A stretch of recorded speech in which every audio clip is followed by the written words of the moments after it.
Till now, we have discussed the written statement, how you can file a written statement, what are the content or what are the requisite conditions to file a written statement. We have discussed. After that, we have discussed the key set of how you can claim a set of कहाँ claim किया जाता है. Just in general, we have discussed कि only the money suits where the जहाँ plaintiff भी आपका debtor है और defendant भी आपका debtor है एक दूसरे के engaged. वहां पे हमने जो है वहां जो है हम काउंट सेट ऑफ जो है क्लेम कर सकते हैं. Now we will discuss the third and the last in in order 8 which is very important and that is counter claim. Counter claim आपका जो है order 6 A to G order 6 A to G में जो है आपका defined है. This is the very important topic regarding the judicial exam और कई बार जो इसकी illustration पूछी जा चुकी है. बेसिकली काउंटर क्लेम आपका क्या होता है. काउंटर क्लेम इज आप देखिए before going to the deep bare act language bare act language को शुरू करने से पहले मैं आप थोड़ा सा एक लेमैन की तरह आपको थोड़ा सा जनरल सा आइडिया देता हूँ कि व्हाट इज काउंटर क्लेम. देखिए मान लीजिए somebody किसी ने कोई प्रॉपर्टी का मान लीजिए एक फैमिली है. ठीक है, फैमिली में क्या हुआ जो एक भाई है उसने जो है अपने फादर से बिल करवा ली अपने नाम.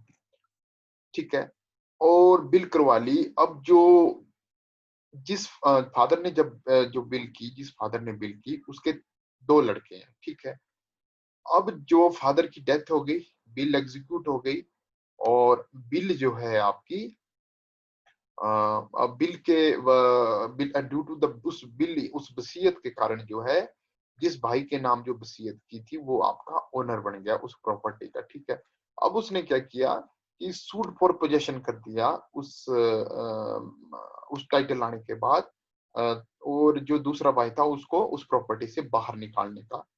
ठीक है, क्योंकि उसने सूट फॉर पोजेशन कर दिया क्योंकि वो सारी प्रॉपर्टी का मालिक बन गया. ठीक है, तो सूट फॉर पोजेशन कर लिया और अब जो है जो डिफेंडेंट है, डिफेंडेंट देखिए यहाँ पे क्या कर सकता है. डिफेंडेंट आपका जैसे जो प्रॉपर्टी जो बिल हुई वो प्रॉपर्टी जो है जो फादर जो उन दोनों भाइयों के जो फादर था वो उसकी एब्सोल्यूट प्रॉपर्टी नहीं थी. एब्सोल्यूट प्रॉपर्टी का मीनिंग जो उसके हैंड में जो प्रॉपर्टी थी दैट इज अनसेस्ट्रल नेचर. अब एंसेस्ट्रल नेचर में सबको एवरीबॉडी हमने पढ़ा. अगर आपने if you have any confusion regarding the coparcenary तो जो अभी आपको जो एड्रेस नीचे शो हो रहा है स्क्रॉल हो रहा है आप इसमें गो थ्रू करिए. यूट्यूब चैनल है वहां पे पूरे डिटेल से डिस्कस किया हो कि व्हाट इज कोपार्शनरी. कोपार्शनरी का सिंपल सा मीनिंग ये है कि जिस दिन से we are a Hindu and we are governed by the Mitakshara law, हम मिताक्षरा लॉ के अकॉर्डिंग जो है गवर्न होते हैं तो हम उसी दिन से क्या बन गए, we are absolute owner of that property and जो हमारा जो शेयर है वो जो है वो हमें मिलेगा ही मिलेगा. मतलब हमारा बाय बर्थ राइट है हमारे एंसेस्टर प्रॉपर्टी पे. ठीक है, जो हमारे दादाओं के थ्रू जो है वो हमारे पिताजी के पास है. तो जो उस भाई उन दोनों भाइयों के पिता ने जो बिल की थी सिर्फ एक ही भाई के नाम, वो सिर्फ उतनी ही बिल कर सकता था जितना उसका शेयर बनता था. ठीक है, बट उसने सारी प्रॉपर्टी की बिल कर दी. अब अब जो है जो दूसरा भाई जिसको जो है डिस्पोजेस किया जाएगा उस प्रॉपर्टी से, जो उसने सूट किया कि भाई ये तो मेरी सारी प्रॉपर्टी है, ये गलत बैठा हुआ है मेरी प्रॉपर्टी में, तो वो क्या कर सकता है वहां पे काउंटर क्लेम ले सकता है कि इस प्रॉपर्टी पे मेरा भी क्लेम बनता है. देखिए बिल्कुल सेपरेटली सूट आ गया है आपका. वहां पे देखिए वो उस बिल के बेस पे जो उसको टाइटल मिला, बिल के बेस पे जो उसकी टेस्टामेंटरी वहां पे सक्सेशन हुई.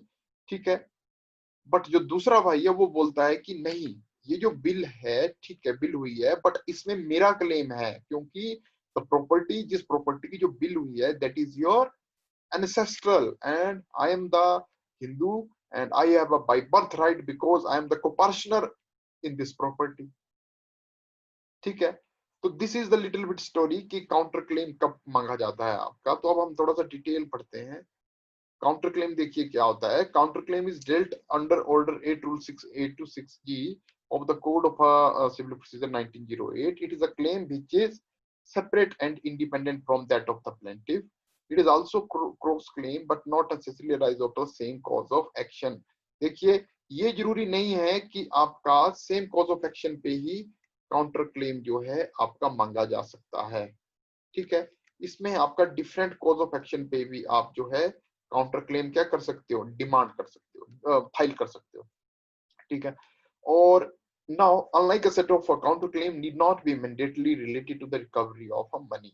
ये जरूरी नहीं है कि जो काउंटर क्लेम है वो जैसे सेट ऑफ जो है हमेशा मनी सूट से रिलेटेड, जहां रिकवरी सूट हो वहां पे ही क्लेम किया जाता है, वैसा आपका काउंटर क्लेम में नहीं होता. ठीक है. इट कुड बी रिगार्डिंग कोई भी सिविल डिस्प्यूट है, आप उसको जो है काउंटर क्लेम में जो है क्या कर सकते हो, एज ए काउंटर क्लेम जो फाइल कर सकते हो. नाउ कैरेक्टरिस्टिक्स जो है अब हम इसके डिस्कस करेंगे, कब आप काउंटर क्लेम फाइल करोगे. देखिए काउंटर क्लेम फाइल करने के लिए आपको it is if it is not, अगर ये काउंटर क्लेम जो है आपको हमेशा रिटन स्टेटमेंट के साथ ही आपको फाइल करना पड़ेगा. अगर ये वैसा फाइल नहीं किया, द कोर्ट यूजुअली आपको कोर्ट लॉ परमिट नहीं करेगी कि आप जो है रिटन स्टेटमेंट फाइल करने के बाद जो हो आप अपना क्या कर रहे हो, काउंटर क्लेम फाइल कर रहे हो. ठीक है. Simple. The court usually does not allow the defendant to file the counterclaim at a later stage in the suit if his intention is to prolong the proceeding of the suit. Nonetheless, the counterclaim can always be filed as a subsequent pleading under Rule 9 of the same order. ठीक है. Counterclaim second condition आपकी, पहली तो ये देखिए हम कभी what we are discussing simple की characteristics क्या है आपके counterclaim के. जब कभी भी काउंटर क्लेम आपका फाइल होगा, that counter claim always filed along with the written statement. Second thing is your counter claim was brought into existence to avoid a multiplicity of a proceeding.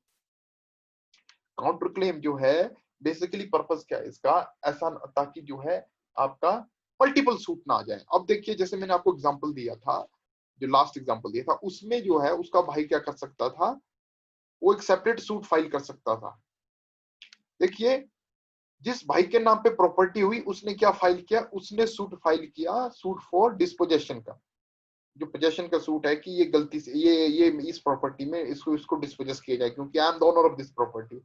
और जो दूसरा भाई ने जो काउंटर क्लेम लिया वो लिया कि I am the owner of this property because this property is ancestral nature, ये पुश्तैनी प्रॉपर्टी है और मेरा इसमें बर्थ राइट है.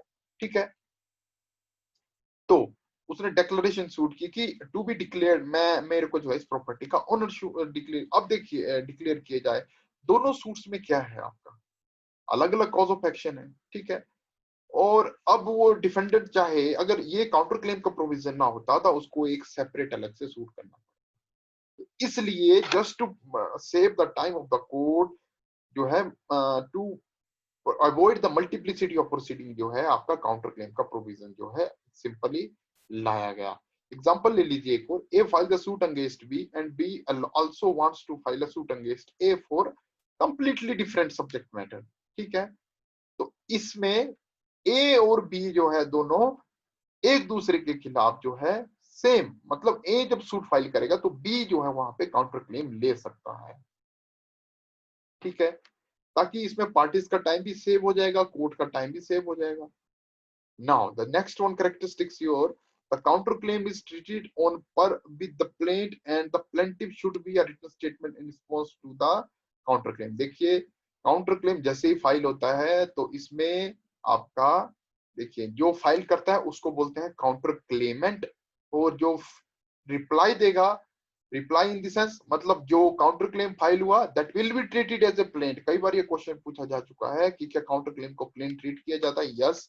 एंड उस काउंटर क्लेम की जो प्लेंट काउंटर क्लेम को जो प्लेंट ट्रीट किया जाता है तो उसकी रिटन स्टेटमेंट भी आती है, और जो रिटन स्टेटमेंट कौन देता है, प्लेंटिफ. और वहां पे जो प्लेंटिफ को क्या बोला जाता है, नॉन काउंटर क्लेमेंट. ठीक है. In response to the counterclaim, the court can pronounce final judgment both on the original claim and the counterclaim. देखिए कोर्ट जो है फ्री होता है इसमें. कोर्ट जो है जरूरी नहीं है कि मान लीजिए तो इसमें कि प्लेंटिफ का सूट फेल हो जाए तो काउंटर क्लेम भी फेल हो जाएगा, ऐसा नहीं होता है. प्लेंटिफ का सूट फेल हो जाए बट काउंटर क्लेम के लिए सेपरेटली जो है जजमेंट आ सकती है, उसको डिक्री भी किया जा सकता है. ठीक है. For the defendant, the counterclaim can be filed by the defendant against the plaintiff. In some instance, he can claim from co-defendant along with the plaintiffs. ठीक है. But a counterclaim solely to claim from the co-defendant is not entertained by the court. Now, next one is a very important. The counterclaim should be filed only when the subject matter is not barred by the Limitation Act. देखिए, मान लीजिए कि आप जो है counter claim लेना चाहते हो, ठीक है, बट जिस सब्जेक्ट मैटर, जिस कॉज ऑफ एक्शन के ऊपर आप जो है प्लेंटिफ के अगेंस्ट काउंटर क्लेम फाइल करोगे, वो जो है आपका लिमिटेशन एक्ट के अकॉर्डिंग जो है बार्ड है. ठीक है. अब जब वो बार्ड है तो फिर उसमें काउंटर क्लेम नहीं लिया जा सकता. सिंपल. अगर आपका कोई भी जिस कॉज ऑफ एक्शन के लिए आप जो है काउंटर क्लेम जो है ले रहे हो, अगर वो लिमिटेशन बार्ड है तो आप नहीं ले सकते हो. This is very important. ये जो प्रोविजंस हैं आपके, ये चेंज हुए थे आपके 1976 में रिगार्डिंग द काउंटर क्लेम. देखिए, 1976 से पहले क्या हुआ था आपका कि जो काउंटर क्लेम था या सेट ऑफ था, वो हमेशा मनी सूट में लिए जाते थे. बट इन सीपीसी में 1976 में अमेंडमेंट हुई और 6A to 6G जो है वो वहां पे इंसर्ट किया गया सीपीसी में. और आपका जो है in any cause of action जो है आपका whether it is in a same transaction or not, if there is the same party, then the counter claim जो है वहां पे लिया जा सकता है. ये बोला गया 1976 के बाद. मतलब सिर्फ मनी सूट में ही नहीं आपका काउंटर क्लेम या सेट कर लिया जाएगा, बट किसी भी और क्लेम में, just to prevent the multiplicity जो है आपका 1976 में काउंटर क्लेम को लाया गया. देखिए, final note. Set off can be used for recovering money in a suit related to money and a counter claim can be used for any civil nature claim. किसी भी सिविल नेचर. ये counter claim ये नहीं बोलता कि ये same transaction में होना चाहिए या मनी सूट होना चाहिए या असर्टेन्ड मनी होनी चाहिए. ठीक है, ऐसा नहीं है. सेट ऑफ की तरह नहीं है. काउंटर क्लेम बोलता है कि कोई भी आपका सिविल सूट हो, कोई भी आपका सिविल कॉज ऑफ एक्शन जहां पे आपका राइट इंफ्रिंज हुआ है और प्लेंटिफ ने किया है, तो आप वहां पे काउंटर क्लेम दे सकते हो. Both have to filed along with the written statement and both have to be filed by the defendant against the plaintiff. These two concepts are so similar in nature that they tend to reduce the burden of filing a fresh suit against the plaintiff with regard to their claim. देखिए, दोनों, whether it is the counter claim, whether it is the set off, ठीक है, चाहे setup हो चाहे counter claim हो, दोनों का पर्पस क्या है? कोर्ट का टाइम बचाना, पार्टीज का टाइम बचाना और what, multiplicity of the suit को बचाना. ठीक है. So this is all about the counterclaim. If you have any question regarding a set of counterclaim written statement, please make a comment or do subscribe our YouTube channel. There is a lots of free lectures which you can avail without any cost. So this is all about for today. Thank you.